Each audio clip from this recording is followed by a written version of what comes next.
നാളെ ബീഹാറിൽ ഒന്നാം ഘട്ട വോട്ടെടുപ്പ് നടക്കാനിരിക്കെ ഹരിയാനയിൽ വോട്ട് ക്രമക്കേട് ആരോപിച്ച് ലോക്സഭാ പ്രതിപക്ഷ നേതാവ് രാഹുൽ ഗാന്ധി. എച്ച് ഫയൽസ് എന്ന പേരിലാണ് ഹരിയാനയിലെ വോട്ട് ക്രമക്കേടുകൾ ചൂണ്ടിക്കാട്ടി രാഹുൽ ഗാന്ധി വാർത്താ സമ്മേളനം നടത്തിയത്. വോട്ട് ചോരിക്ക് പകരം സർക്കാർ ചോരിയെന്നാണ് ഹരിയാനയിലെ ക്രമക്കേടുകളെ രാഹുൽ ഗാന്ധി വിശേഷിപ്പിച്ചത്. ഗുരുനാനാക്കിനെ അനുസ്മരിച്ചായിരുന്നു രാഹുൽ ഗാന്ധി തുടങ്ങിയത്. 100% യാഥാർത്ഥ്യമാണ് പറയാൻ പോകുന്നതെന്ന് പറഞ്ഞാണ് രാഹുൽ ഗാന്ധി വാർത്താ സമ്മേളനം ആരംഭിച്ചത്. രാജ്യം മുഴുവൻ തട്ടിപ്പ് നടന്നു.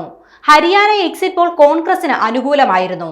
പോസ്റ്റൽ ബാലറ്റിൽ 73 സീറ്റ് കോൺഗ്രസിനും 17 സീറ്റ് BJPക്കുമായിരുന്നു. വീണ്ടും പരിശോധിച്ചപ്പോഴാണ് അന്തിമ നിഗമനത്തിലേക്ക് എത്തിയത്. യുവാക്കളായ ജെൻസി വിഭാഗം അവരുടെ ഭാവി എന്താണെന്ന് തിരിച്ചറിയണമെന്നും രാഹുൽ ഗാന്ധി പറഞ്ഞു.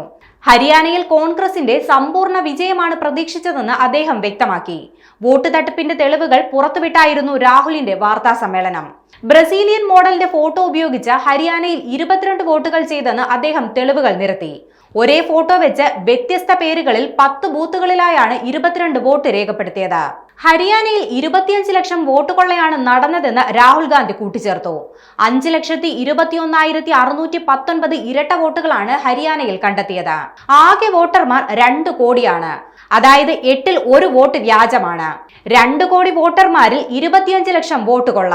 ഇതിൽ 25 ലക്ഷം കള്ളവോട്ടാണ്. ഒരാൾക്ക് ഒരു മണ്ഡലത്തിൽ 100 വോട്ടുണ്ട്. ഒരു ഫോട്ടോ ഒരു മണ്ഡലം 100 വോട്ട്. വോട്ടർ പട്ടികയിൽ ഒരേ ഫോട്ടോ ഒരേ പേര്. 104 നമ്പർ വീട്ടിൽ 100 കണക്കിന് വോട്ടുകളാണുള്ളത്. 2 ബൂത്തുകളിലായി ഒരു സ്ത്രീ 223 വോട്ട് ചെയ്തെന്നും രാഹുൽ ഗാന്ധി ആരോപിച്ചു.